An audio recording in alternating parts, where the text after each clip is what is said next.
जीवन में आगे बढ़ने के लिए उत्साह का बहुत महत्व है। उत्साह से बढ़कर कोई बल नहीं।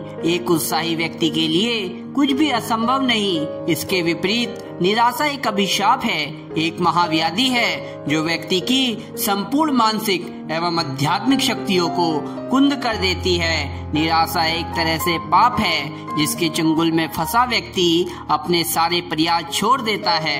अपने चरम पर निराशा आत्महत्या जैसे आत्मघाती कदम तक उठाने से नहीं चूकती। इस रूप में निराशा एक अपराध है। इतिहास साक्षी है कि जीवन की दिशा मोड़ने वाले, युग को नई राह दिखाने वाले व्यक्तियों के जीवन में निराशा के तमाम अवसर आए। प्रतिकूलताओं के भीषण थपेड़ों के बीच से उनको गुजरना पड़ा, लेकिन उन्होंने निराशा को अपने ऊपर हावी नहीं होने दिया।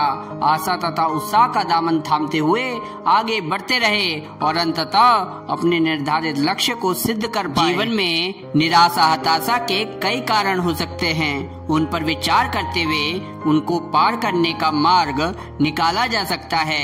जीवन से बड़ी चढ़ी आशा उपेक्षा पालना, अपनी क्षमता को आके बिना अति महत्वाकांक्षी लक्ष्य को ठान लेना और फिर उसके पूरा ना होने पर निराशा के अंधेरे में खो जाना, यह हताशा का एक प्रमुख कारण रहता है।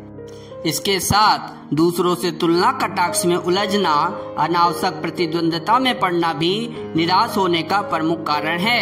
ये एक नकारात्मक भाव दशा को जन्म देता है और आगे बढ़ने के उत्साह और आत्मविश्वास को समाप्त कर देता है। इनकी जगह यदि अपनी मौलिकता पर, वास्तविकता पर ध्यान दिया गया होता तो बेहतर होता। संतोष और उत्साह के साथ हम मंजिल तय कर रहे होते।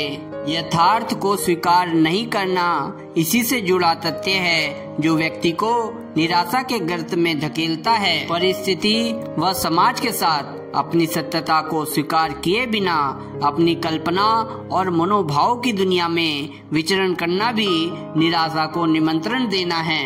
कितने सफल व्यक्ति जहाँ खड़े थे वहीं से उन्होंने छोटा सा कार्य उन्होंने आरंभ किया, फिर उत्तरोत्तर रूप से उसमें सुधार करते हुए उन्नति के शिखर तक पहुँचे, क्योंकि इनकी शुरुआत यथार्थ के कठोर धरातल से हुई थी। बीते हुए जीवन की गलतियों, हानि, अपमान एवं पीड़ाओं को याद करना, उन्हें नहीं भुला पाना भी व्यक्ति को निराशा के अंधेरे में धकेलता है। जीवन के इन अंधेरे पक्षों को कोई नकार नहीं सकता, लेकिन सोचने पर स्पष्ट होता है कि बीते हुए समय को वापस नहीं लाया जा सकता। अतः उनसे आवश्यक सबक सीखते हुए वर्तमान को सजाने संवारने में ही समझदारी है।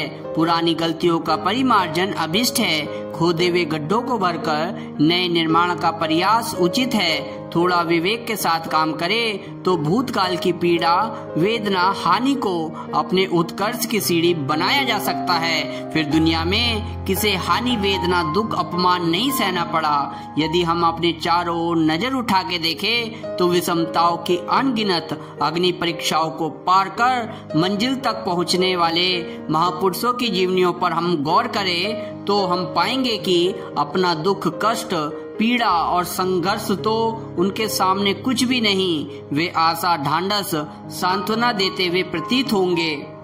बिगड़ी जीवन शैली भी निराशा का एक बड़ा कारण पाई गई है, क्योंकि इसके साथ एक तो स्वास्थ्य संबंधी तमाम विसंगतियां पैदा होती है और दूसरा इनसे उपजा हुआ तनाव जीवन को बद से बदतर स्थिति की ओर धकेलता है। अपने खान पान और जीवनचर्या में अभिष्ट सुधार कर अपने स्वास्थ्य पर कार्य करते हुए जीवन की लय को वापस लाया जा सकता है। इसके साथ संतुलित एवं यथासंभव प्राकृतिक जीवन जीते हुए इसमें नए आयाम जोड़े जा सकते हैं। निराशा का एक कारण ईश्वरीय अस्तित्व एवं उसकी न्याय व्यवस्था पर आस्था का अभाव भी रहता है, जिसके कारण मात्र अहंकार के बल पर जीवन की नैया को खेने का भाव रहता है, जबकि मानवीय पुरुषार्थ और शक्ति की एक सीमा रहती है। ईश्वरीय आलंबन लेने पर जीवन का भार बहुत कुछ हल्का हो जाता है, जबकि ईश्वर को भुलाकर अपने बारे में बहुत अधिक सोचते रहना निराशा का कारण बनता है। फिर जीवन में बहुत कुछ समय